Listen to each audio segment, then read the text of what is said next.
मैंने इमाम अहले सुन्नत, मुजद्दिद दीन व मिल्लत, इमाम इश्क व मोहब्बत, कंजुल करामत, जबलुल इस्तिकामत, अपने वक्त के अजीम सूफी, अपने वक्त के अजीम मंसूर, अपने वक्त के अजीम दाइये इस्लाम, अपने वक्त के अजीम दाइये दीन, अपने वक्त के मुबल्लिग आजम, अपने दौर के अजीम मुफस्सिर आजम, अपने दौर के सूफी आजम, इमाम अहले सुन्नत, मुजद्दिद आजम, इमाम अहमद रजा खां मुहद्दिस बरेलवी रहमतुल्लाहि ताला अलैह की जिंदगी और उनकी तारीख विलादत बिलखुसूस जिस आया करीमा से जो है वो निकलती है, उस आया करीमा के हिस्से की तिलावत करने का शरफ हासिल किया है। इमाम अहमद रजा की जिंदगी पर अहले सुन्नत की महफिलों में बहुत गुफ्तगू की जाती है, बहुत तकारीर की जाती है। अहले सुन्नत के खुतबा अल्हम्दुलिल्लाह गाहे गाहे इमाम की जिंदगी को, इमाम के तसल्लुफ फिद्दीन को, इमाम के इल्म तफसीर को, इमाम के इल्म हदीस को पेश करने की सआदतें हासिल करते हैं। इसलिए कि 14वीं सदी के अंदर हमारे जितने उलमा, जितने फुक़हा, जितने मुहद्दिसीन, जितने मुअल्लिमीन और जितने बुजुर्गान दीन ने हमारे दीन और ईमान की हिफाजत की है, हम सब का एहतराम करते हैं। लेकिन इमाम अहमद रजा उन सब के कायद नजर आते हैं 14वीं सदी के अंदर, गुज़िश्ता सदी के अंदर। मेरे प्यारे आका सल्लल्लाहु अलैहि वसल्लम के प्यारे दीवानों, इसीलिए अहले सुन्नत इमाम अहमद रजा को खिराज पेश करते हैं और इंशाअल्लाह खिराज पेश करते रहेंगे। मेरे प्यारे आका सल्लल्लाहु अलैहि वसल्लम के दीवानों, इमाम अहमद रजा की शख्सियत को बहुत पेश किया गया है और बहुत पेश किया जा रहा है। और आज मेरा उन्वान भी इमाम अहमद रजा मुहद्दिस बरेलवी की जात है। मेरे प्यारे आका सल्लल्लाहु अलैहि वसल्लम के दीवानों, इमाम अहमद रजा के हवाले से बहुत सारी गलतफहमियां भी फैलाई गई है। बहुत सारे लोग ये कहते हैं कि उन्होंने बिदात को फरोग दिया है। बहुत सारे लोग कहते हैं कि माज़अल्लाह वो तो अंग्रेजों के एजेंट थे। बहुत सारे लोग कहते हैं कि वो तो बहुत लड़ाकू थे, वो तो बहुत झगड़ालू थे। लेकिन आइए आज की इस महफिल में अल्लाह की तौफीक से उनकी जिंदगी के कुछ गोशे पेश करने की सआदत हासिल करेंगे और अवाम की अदालत में ये फैसला रख छोड़ेंगे कि इमाम अहमद रजा कौन थे। क्या वो वाकई अंग्रेजों के एजेंट थे या अंग्रेजों के एजेंटों की उन्होंने जड़ें काटी है? अल्लाह अकबर। आइए हम गैर जानिबदाराना तौर पर हवालों के साथ इमाम की जिंदगी को पेश करेंगे। मेरे प्यारे आका सल्लल्लाहु अलैहि वसल्लम के प्यारे दीवानों, इमाम अहमद रजा जदीद तहकीक के मुताबिक अल्लाह ने उनको 108 उलूम व फनून में महारत अता फरमाई थी। आप देख लें, अल्लाह अकबर, 14वीं सदी के अंदर किसी यूनिवर्सिटी का प्रिंसिपल भी आपको इस कदर बासलाहियत ना मिलेगा जो सलाहियत अल्लाह ने इमाम अहमद रजा को अता फरमाई थी।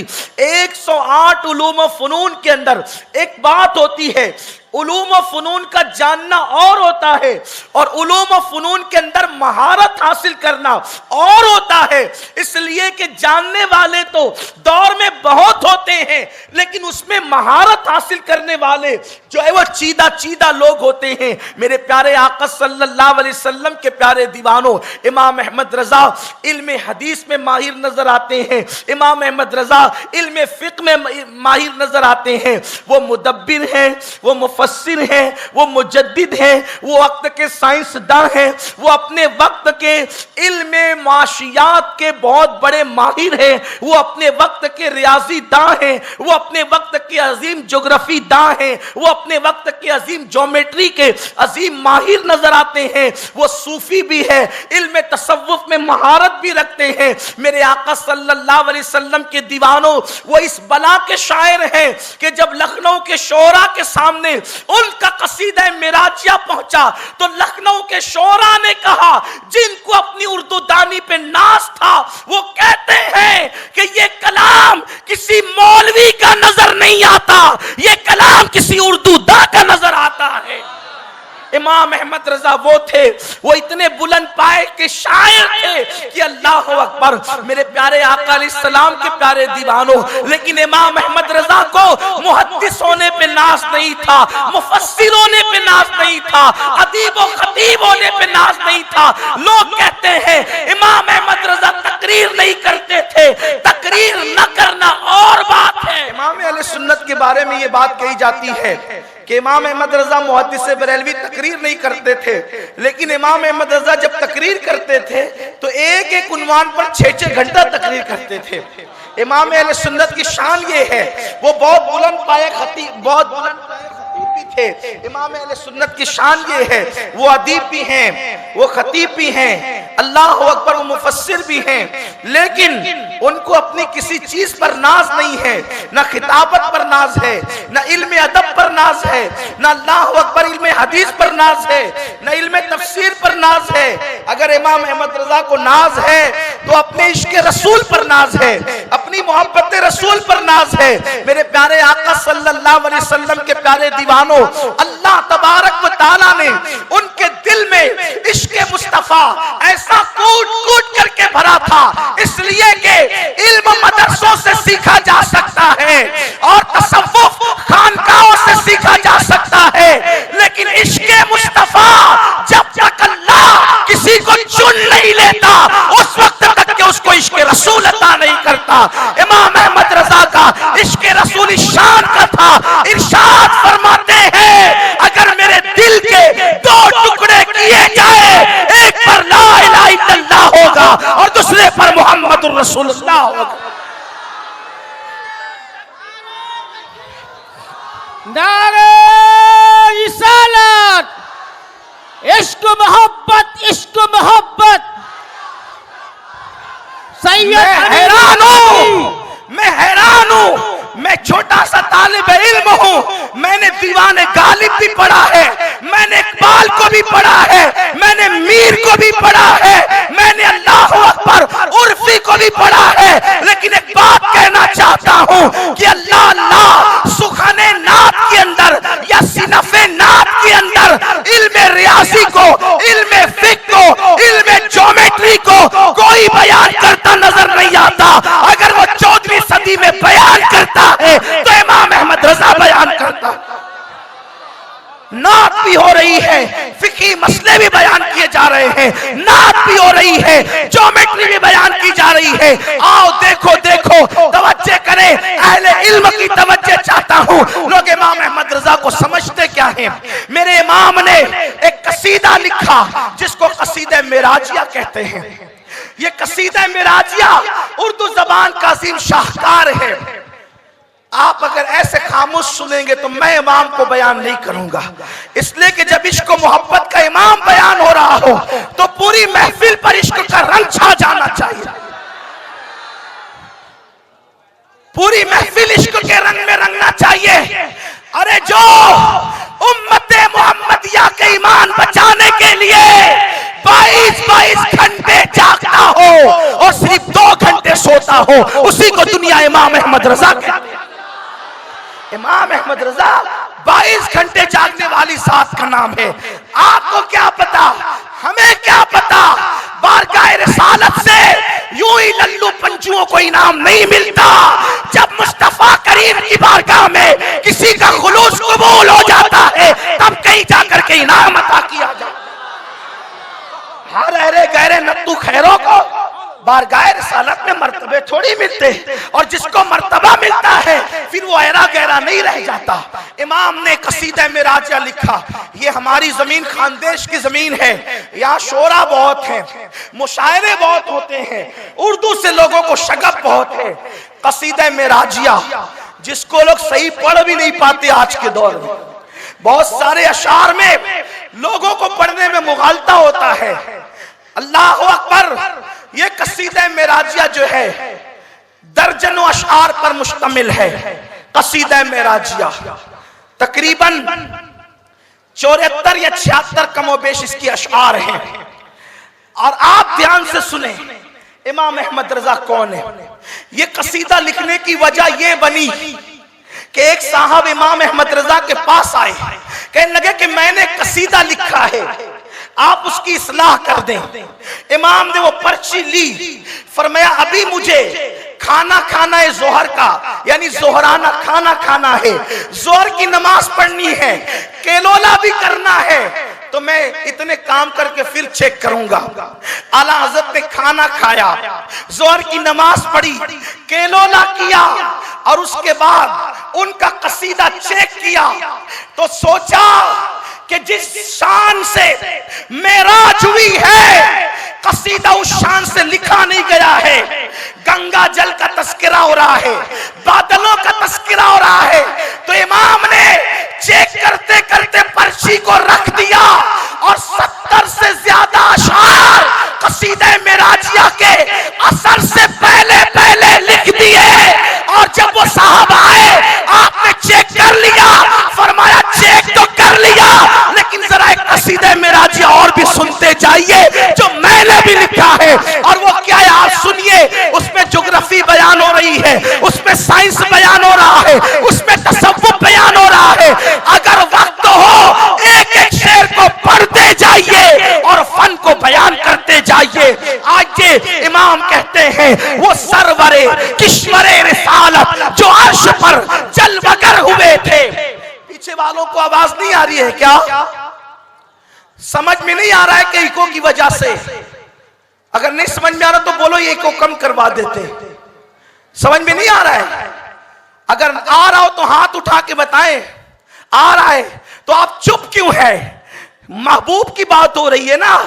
वो सरवरे किश्वरे रिसालत जो अर्श पर जलवगर हुए थे, नए निराले तरब के सामा अरब के मेहमान के लिए थे। अब अल्लाह अकबर, देखिए मेराज बयान हो रही है, अल्लाह अल्लाह बयान करते हुए दूसरे अंबिया की शान भी बयान हो रही है, अपने नबी की शान भी बयान हो रही है। कहते हैं तबारक अल्लाह शान तेरी तुझी को ज़ेबा है बेनियाजी, तबारक अल्लाह शान तेरी तुझी को ज़ेबा है बेनियाजी। कहीं तो हो जोश लंतरानी, कहीं तकाज़े विसाल के थे।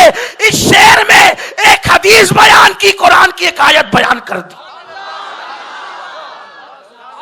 ये शायरी में कोई ऐसा शायर तो लाओ जो मिसरों में हदीस बयान करता, जो कुरान की आयतों को की तशरीह मिसरों में करता हो।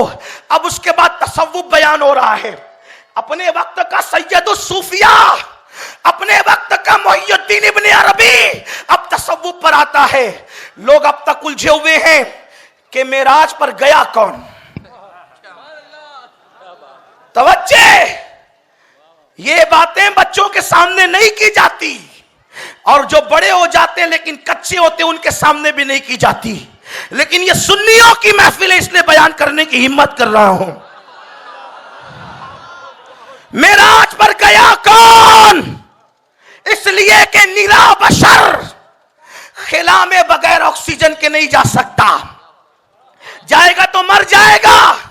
वो खला में नहीं गए, खला के ऊपर गए, आसमान पर गए, आसमान पर नहीं आसमानों पर गए। बशर जा नहीं सकता और गया तो आ नहीं सकता।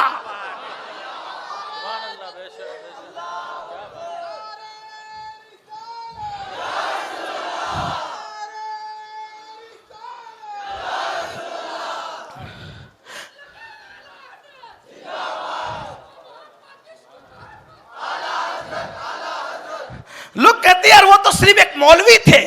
हम कहते कोई ऐसा मौलवी भी लाओ ना जो तसव्वुफ शान से बयान करता हो।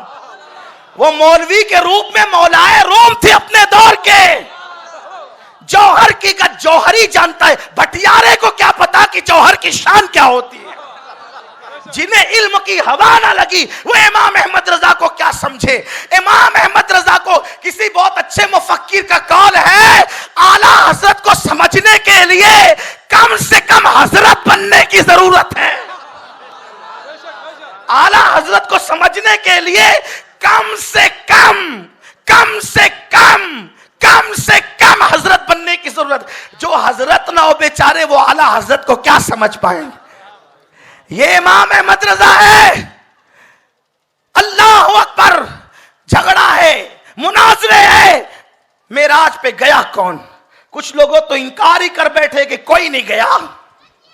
कुछ लोग कहते हैं अक्सा तक मेराज हुई, अक्सा तक भी तो सुम्मा दना फतदल्ला फकाना काबा कौसैन किसके लिए है? अगर जो है वो अक्सा तक मेराज हुई तो मुस्लिम शरीफ की हदीस में यह किसके लिए है? इरजे इला रब्बिक, हजरत मूसा का कौल, अपने रब की तरफ पलटिए, पलटिए। अरे पलटता वो है जो वहां से आता है। ये नहीं कहा कि अक्सा की तरफ पलटिए, ये नहीं कहा कि जिब्रील की तरफ पलटिए। इरजे इला रब्बिक कहा, अल्लाह की अपने रब की तरफ पलटिए। पता चला अकीदा मूसा भी ये है कि मेराज में वो जिब्रील को देखकर नहीं आ रहे हैं, बल्कि जिब्रील के रब को देख करके आ रहे हैं।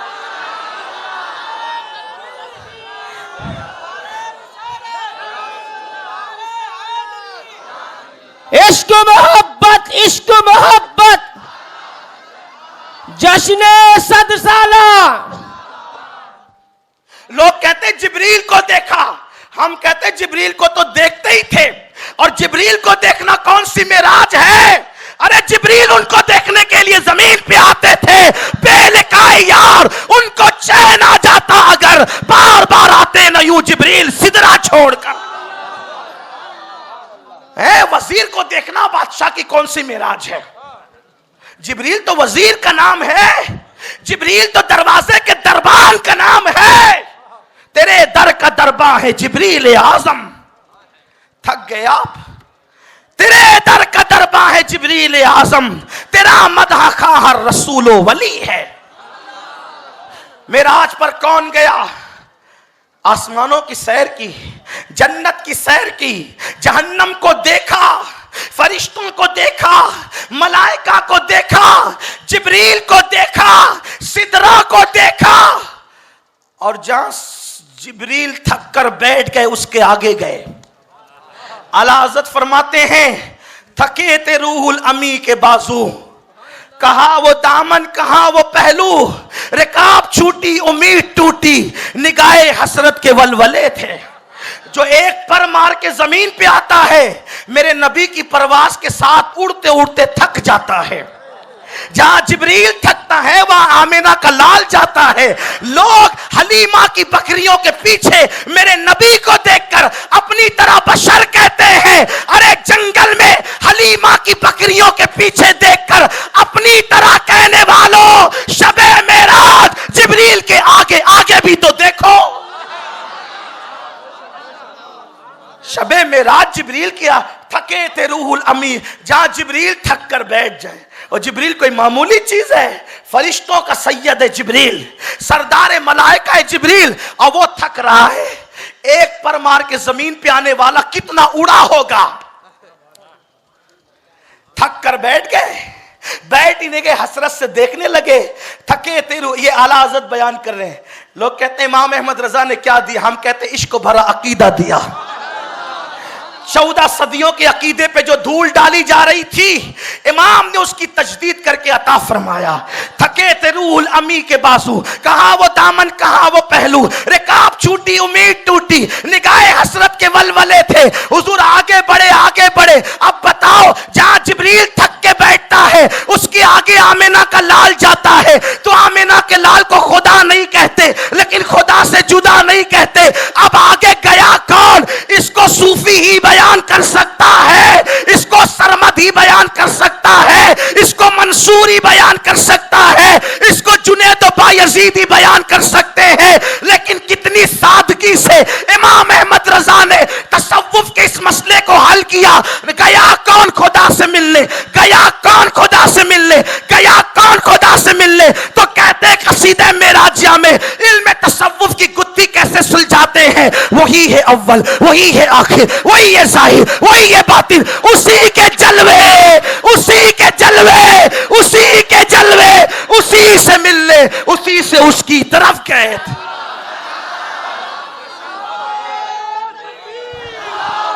नारे रिसालत, इश्क मोहब्बत, इश्क मोहब्बत, इश्क मोहब्बत, इश्क मोहब्बत। अब पता चला कौन गया। के जलवे, उसी से मिलने उसी से उसकी तरफ गए थे। कहां से निकले थे, कहां गए थे?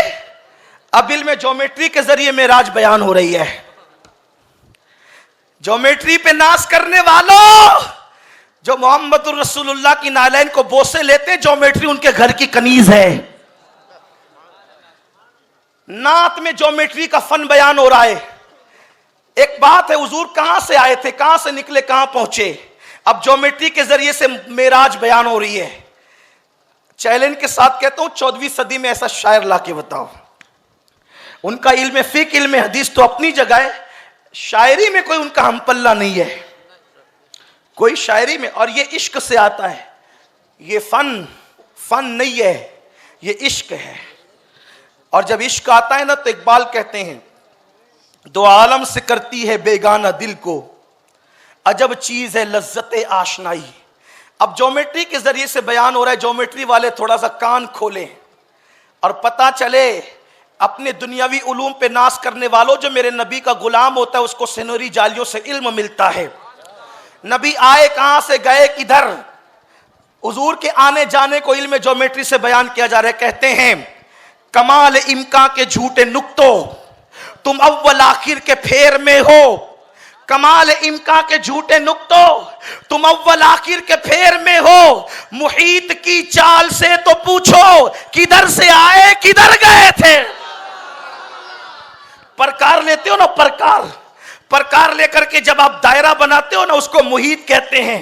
दायरा बनाते हो, दायरा बनने के बाद किसी बड़े से पूछो कि वो दायरा शुरू कहां से हुआ और खत्म कहां हुआ। अल्लाह अकबर। मेरे इमाम कहते हैं, कमाल इम्का के झूठे नुक्तों, तुम अव्वल आखिर के फेर में हो। मुहीत की चाल से तो पूछो, किधर से आए किधर गए थे। ये इल्म ज्योमेट्री है उनका, ये उनका इल्म ज्योमेट्री है। ये इमाम अहमद रजा है। अगर और पढ़ता रहूं तो मेराज पर ही बात होती रहे। और कसीदा मेराजा 70 से ज्यादा शार पर है, एक एक शेर पढ़े तो खत्म ना हो। शायद मुझे याद आता है कि मैंने किसी मौके पर मालेगांव में पूरे कसीदे मेराजिया को पढ़कर उसकी तशरीह करने की कोशिश की है। अगर वो आपको मिल जाए यूट्यूब पर तो आप उसको देख सकते हैं। आपको पता चलेगा कि इमाम क्या है। ये है इमाम की शायरी, ये इमाम की शायरी। अब आइए इमाम का इल्म हदीस देखें। थोड़ा मुश्किल उन्वान है इल्म हदीस।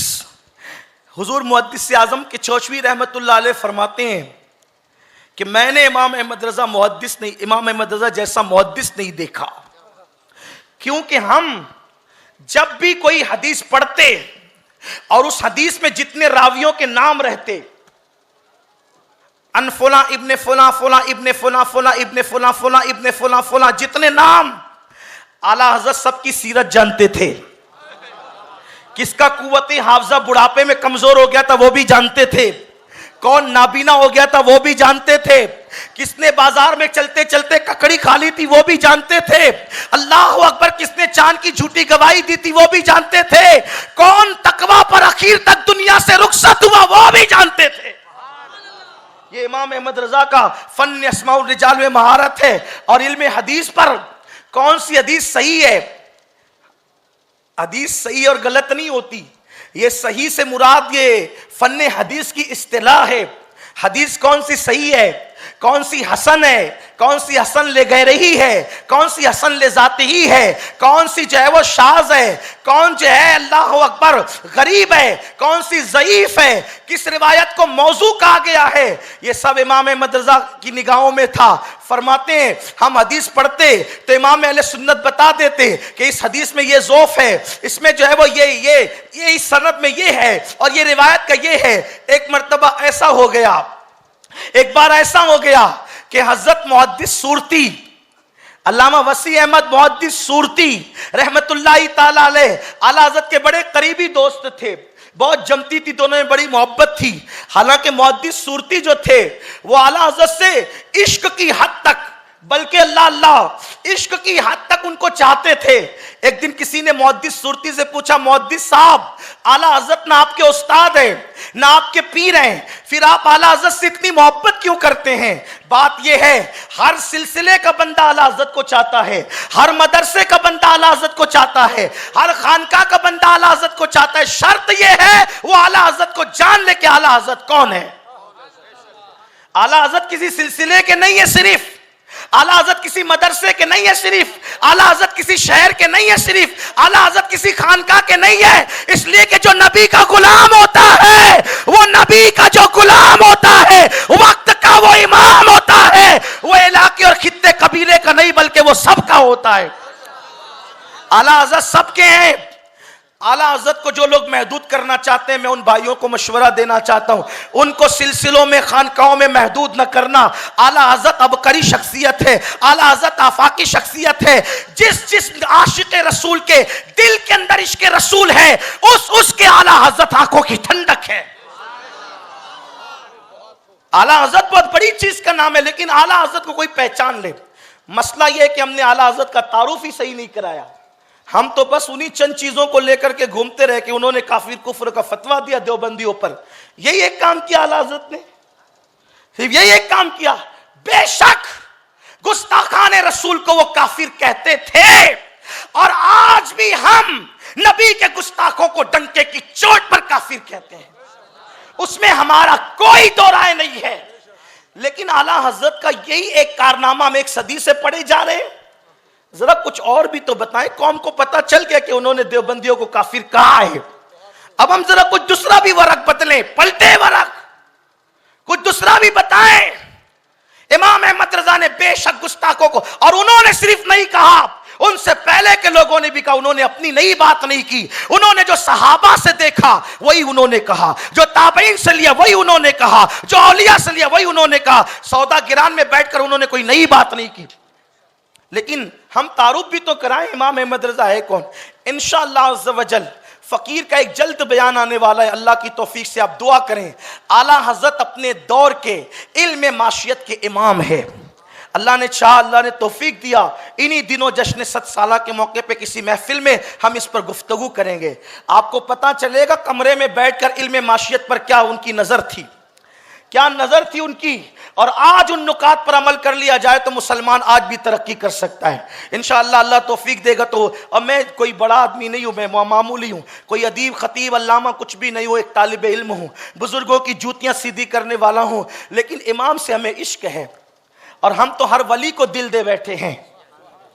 जिसने करोड़ों के ईमान की हिफाजत की, उसको क्यों नहीं चाहेंगे। हम इमाम अहमद रजा को इश्क की हद तक चाहते हैं। इमाम अहमद रजा की जात को हम कभी रोकड़ा नहीं करते, इमाम अहमद रजा की जात को हम कभी नहीं बेचते। हम उनसे इसलिए मोहब्बत करते हैं कि वो हमारे नबी से मोहब्बत करते हैं, और हर सुन्नी उनसे मोहब्बत करता है। सिर्फ शर्त है कि कोई उनको जान ले। और उनके तारुफ के लिए बात मैं कर रहा हूं आपके सामने, बात दूर ना निकल जाए। अर्ज़ ये कर रहा था, इल्म हदीस पर उनको कितनी महारत थी। हजरत मुहद्दिस सुरती, उनका जिक्र चल रहा था। मुहद्दिस सुरती मुरीद नहीं थे, शागिर्द नहीं थे, फिर भी इश्क की हद तक चाहते थे। किसी ने देखा, भाई जाहिल किसी को चाहे तो बात अलग है ना, वक्त का इतना बड़ा मुहद्दिस है। मुहद्दिस सुरती कौन है आपको पता है? मुहद्दिस आजम के इल्म हदीस में उस्ताद है ये मुहद्दिस सुरती। अब आप सोच सकते हैं कितने बड़े मुहद्दिस होंगे ये। आला हज़रत को इश्क की हद तक चाहते थे, उनके बगैर रहते नहीं थे, बार बार आते जाते थे उनके घर। किसी ने कहा, मुहद्दिस साहब, वसी अहमद साहब, आला हज़रत के नाम शागिर्द है ना मुरीद, इतना क्यों चाहते? आप तो मुरीद है मौलाना फजलुर रहमान गंज मुरादाबादी के, आप इनको इतना क्यों चाहते? जब देखो जब रजा रजा करते हैं तो उन्होंने जवाब दिया, सच्चे लोग फजीलतें छुपाते नहीं, बल्कि जो दिल में रहता है वो कह देते हैं, क्योंकि उनको अपनी दुकान की फिक्र नहीं होती। जिनकी दुकानें मदीने वाले के फैज से चलती है, उनको अपनी दुकानों की फिक्र नहीं होती। जिनकी दुकानें चिटिंग बाजियों से चलती है, उनको अपनी दुकानों की फिक्र होती है, क्योंकि जिनकी दुकानें नबी के फैजान से चलती है, उनको तो यकीन है कौन देता है, देने को मुंह चाहिए, देने वाला है सच्चा हमारा नबी। नारे तकबीर, नारे रिसालत, इश्क मोहब्बत, इश्क मोहब्बत। मुहद्दिस सुरती ने कहा, मुझसे पूछने वाले कि ना मैं शागिर्द हूं ना मुरीद हूं, उनसे इश्क क्यों करता हूं? तो सुनो, जो इश्क रसूल उस्ताद से नहीं मिला, जो इश्क रसूल पीर और मुर्शिद से नहीं मिला, वो इश्क रसूल इमाम अहमद रजा से मिला है। तो जिससे इश्क की दौलत मिली हो उससे इश्क ना करूं तो फिर क्या करूं? वही मुहद्दिस सूरती आला हजरत के यहां मेहमान हुए। उस दिन आला हजरत के यहां बहुत सारी चीजें पकी थी, उसमें से बैंगन भी पके थे। बिजाला जिसको कहते हैं आप, है ना, यही कहते हैं बैंगन बिजाला, वो पका था। दस्तरखान लगा, लोग दस्तरखान पे शायरी करते हैं, लोग दस्तरखान पे गाने सुनते हैं, लोग दस्तरखान पे व्हाट्सएप चेक करते हैं, लोग दस्तरखान पे लतीफे कहते हैं। इश्क मोहब्बत का इमाम मुहद्दिस सूरती के साथ बैठा है। बात चली, बैंगन बड़े पसंद और मजे से खा रहे हैं। क्या हदीस में इसका कोई जिक्र है? मुहद्दिस सूरती ने 7 हदीसें पढ़ी, 7 बैंगन की फजीलत पर। मुहद्दिस सूरती ने 7 हदीसें पढ़ी, चुप हो गए। आला हज़रत ने 7 और पढ़ी, 7 और पढ़ी, उसको 21 तक पहुंचाया। बैंगन की फजीलत पर 21 हदीसें पढ़ी आला हजरत ने, और पढ़ने के बाद फिर उसकी सनद पर बयान किया कि ये मौजू ये मौजू ये मौजू ये मौजू। पता चला जितनी 21 रिवायतें हदीस के नाम पे पढ़ी गई है उसमें कोई रसूलुल्लाह का कौल नहीं है, वो हुजूर की तरफ गलत मंसूब कर दिया गया है। इसलिए कि बैंगन जैसी बेफायदा सब्जी की फजीलत बयान करके नबी की तरफ मंसूब कर दिया गया, ताकि अहले इल्म और नबी पर माज़अल्लाह नुक्ता चीनी करे कि नबियों मुसलमान के पैगंबर ऐसे थे जो बगैर फायदे की फजीलत, जो बगैर फायदे की सब्जी पर, जो बगैर फायदे की सब्जी पर हदीसें बयान करते थे। तो नबी को माज़अल्लाह मशकूक या बदनाम करने के लिए बैंगन पर हदीसें गढ़कर नबी की तरफ मंसूब कर दी गई है। इसलिए ये कोई रसूलुल्लाह का कौल नहीं है। इसके जितने रावी हैं इसमें फला झूठा है, फला झूठा है, फला झूठा है, और बता दिया कि बैंगन की फजीलत पर कोई हदीस हुजूर ने बयान ही नहीं की है। दस्तरखान पर जिसका इल्म ऐसा हो, दारुल इफ्ता में उसके इल्म की रानाइयां क्या होगी। इमाम अहमद रजा ये है। आइए, मुझे याद आ रहा है इमाम अहमद रजा का इल्म फिक़्ह, वो कैसे फकीह थे। फिक़्ह कहते हैं शरीयत के कानून को। वो कैसे फकीह थे, तवज्जो करें। अच्छा, एक बात यह है, फकीह होना और बात है, और फकीह बना देना, फकीह गर होना। एक होता है पीर, एक होता है पीर गर, एक होता है आलिम, एक होता है आलिम गर, एक होता है इंसान, एक होता है इंसान गर। तो ये जो गर होता है ना, इसमें बड़े गुर होते हैं। आला हज़रत फकीह गर थे, और आला हज़रत का इल्म फिक़्ह शरीयत पर, यानी क्या जायज़ है क्या नाजायज़ है, इसकी मिसाल ही नहीं मिलती। आइए चलते हैं, बैठे बैठे मोहल्ला सौदा गिरान में आला हज़रत के यहां देखते हैं कि वहां इल्म फिक़्ह के क्या जलवे हैं। अच्छा, एक चीज आपको बताऊं कि इंसान कैसा है, उसको जांचने के लिए उसके सोहबत में जो रहने वाले उनको देखना होता है, उससे पता चलता है कि क्या है। सही है, यही बात है। एक बहुत बड़े बुजुर्ग थे उस जमाने में, सैयद दीदार अली अलवरी रहमतुल्लाह अलैह। ये बहुत बड़े मुहद्दिस थे, सैयद भी थे, बहुत बड़े बुजुर्ग हैं ये।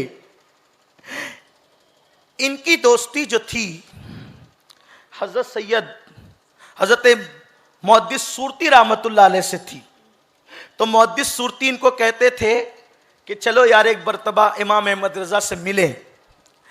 तो कोई उसको अपने ऊपर आप लोग मत लेना, एक जनरल बात कह रहा हूं मैं। जो खुद खूबसूरत हो ना, तो वो दूसरे की खूबसूरती जल्दी से तस्लीम नहीं करता। जो खुद फनकार हो वो दूसरे का फन जल्दी से कबूल, जो खुद मुकर्रिर हो ना वो जल्दी से किसी की तकरीर सुनना अपनी बेइज्जती समझता है। ऐसे मैं खुद मुकर्रिर हूं, मैं क्यों किसी को सुनूं, मैं क्यों जो है वो जा करके बैठूं, ऐसा होता है ना। लेकिन ये मैं आदमी को गिरा देती। शैतान से पहले कोई शैतान नहीं था, फिर शैतान को बहकाया किसने? तवज्जो आपकी। शैतान से पहले कोई शैतान नहीं था, उसको बहकाया किसने? तो उसको बहकाने वाले शैतान का नाम कुरान बयान करता है, वस्तकबरा वकाना मिनल काफिरीन। उसको उसके तकब्बुर ने गुमराह कर दिया। और पता चला ये तकब्बुर इतना खतरनाक है कि ये मुअल्लिमुल मलाइका को शैतान बनाता है। इसलिए सबको शैतान ने लूटा, शैतान को तकब्बुर ने लूटा। इसलिए कभी तकब्बुर नहीं करना। और अल्लाह फरमाता है कि तकब्बुर मेरा हक है, जो मुझसे इसको छीनने की कोशिश करता है मैं उसके दांत तोड़ के उसको तबाह कर देता हूं। हुस्न दे तो तकब्बुर नहीं करना, दौलत दे तो तकब्बुर नहीं करना, इज्जत दे तो तकब्बुर नहीं करना, शान दे तो तकब्बुर नहीं करना, औलाद दे तो तकब्बुर नहीं करना, मर्तबे दे तो तकब्बुर नहीं करना, हत्ता के वली बन जाओ तो भी तकब्बुर नहीं करना। इसलिए कि मेरे नबी जब मेराज पर गए, अल्लाह के कुर्ब में पहुंचे, कुरान बयान करता है सुम्मा दना फतदल्ला फकाना काबा कौसैनी औ अदना। सारी हदें खत्म हो गई, जलवाए जाहिर जलवाए बातिन में गोता जन हो गया, नबी के जलवे खुदा के जलवों में गुम हो गए। उस वक्त मेरे अल्लाह ने कहा हबीब तुझे इतने करीब बुलाया, इतने करीब किसी को नहीं बुलाया। आज बता तुझे किस लक़ब से याद करूं, तुझे कौन सा लक़ब दूं, तुझे कौन सा तमगा दूं। मेरे नबी चाहते तो अल्लाह उसी लक़ब से पुकारता, लेकिन मेरे नबी ने अर्ज किया मौला इतनी बुलंदी पर बुलाया है, फिर भी तू मुझे बंदा कह करके पुकार, ताकि लोगों को समझ में आए कि मकाम बंदगी किसे कहते हैं। इसीलिए कुरान ने वाक़े मेराज भी बयान किया तो बंदा कह करके बयान किया।